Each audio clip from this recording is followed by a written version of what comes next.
So 345 today, we're talking about some standouts from the Rangers versus Devils, and we saw a very high scoring game. A game in which we saw Rangers take advantage offensively right out of the gate. Like a lot of the guys were very productive. Connor Shear was very productive. Gabe Perreault was very productive. Thought Matt Rempe was noticeable. Scott Morrow was noticeable. A lot of guys who you want to see get in on the offense. And for the Rangers, you could say depth scoring isn't necessarily as important for some teams because they have high octane scorers. I think for the Rangers, depth scoring is becomes more important because you look at the roundedness of their team, and yes, they're a well-rounded team, but you just want to make sure that you're getting depth scoring. That's going to increase the quality of the lines. That's going to increase the quality of the production from the top guys too. So it creates more of a trickle down effect. And I think with those guys stepping up, and I know it's just preseason, but just to see the effort and the combined effort from all around their lineup, offensively, defensively, and in net, I think that's a really promising sign and really good sign to see too. So you always just want to see how guys are playing, where guys could go this year. Could certain guys take bigger steps forward than others? Could some of the younger guys slot in? And I think Gabe Perreault has that potential to make this opening night lineup if he plays the way that he did today. And again, very promising to see what he did. He was really good enough around the net, really noticeable there. And I thought he was just very productive from an all around perspective. And he did a great job of being able to make plays, get interior of the ice, and being able to be a weapon out there. And over the course of time, something that's continued to get better within his game. He's always had elite level hockey sense and offensive IQ, but the skating aspect is something that continues to get better. It's above average. I would imagine it's going to be slightly above average at its max and at its peak, but I don't necessarily see it going too much further. But the fact of the matter is he's still able to get to space on time. He's still able to make puck receptions and make plays, and he's still effective around the net. So really, the skating thing is not too much to worry about with him. And as for New Jersey, some standouts. Arseny Gritsuk, I really liked his game, 2 point game, just was very productive, was really noticeable.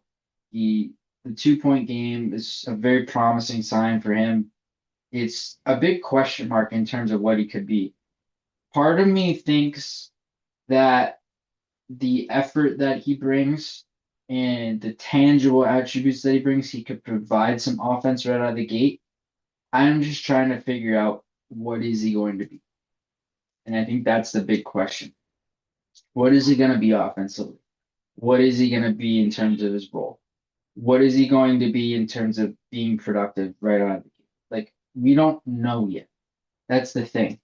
And I believe the biggest thing when it comes to him and his efforts, like it's not going to be anything for lack of compete and lack of trying because he's always had that in his game. And it's not for a lack of will either. It's just finding ways to be involved offensively all the time. And because the interesting thing is, you look at a guy last year, for example, in Maxim Sipakov, who he was coming off a career high in the KHL in points in 2023-24. He was 25 and he had 47 points in 65 games. Now with Gritsuk, you look at his production and where it's at. He's become a productive player over the course of time in the KHL. He's been borderline point per game, or I wouldn't say point per game, but he's been around that .75 mark since around 4 years ago. And he was in the KHL 4 years ago. And he was 21 years old. So it makes me think, it makes me wonder, are we going to see a more high octane version of Arseny Gritsuk that is still a little untapped? And I'd be curious to see what that version of him is. And I'd be very curious to see how much it can impact the Devils long term too. He's a very promising player, tons of upside. Again, 44 points in 49 games last year with Scott St. Peter's, and one of the best developmental programs in the KHL, if not the best program.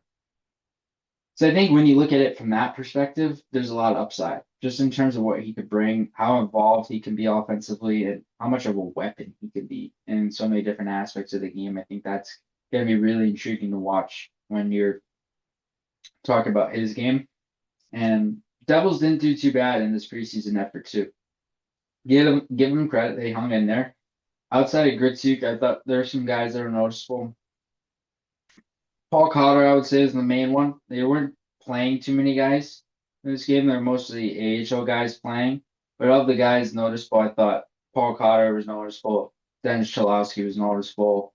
Brian Hallinan was noticeable too. And just a handful of guys who were impactful, but the Rangers were just able to take advantage. Had a little bit more experience in terms of the AHL and NHL mix that they had there, and I think that allowed them to just be able to take a little bit more control throughout this game.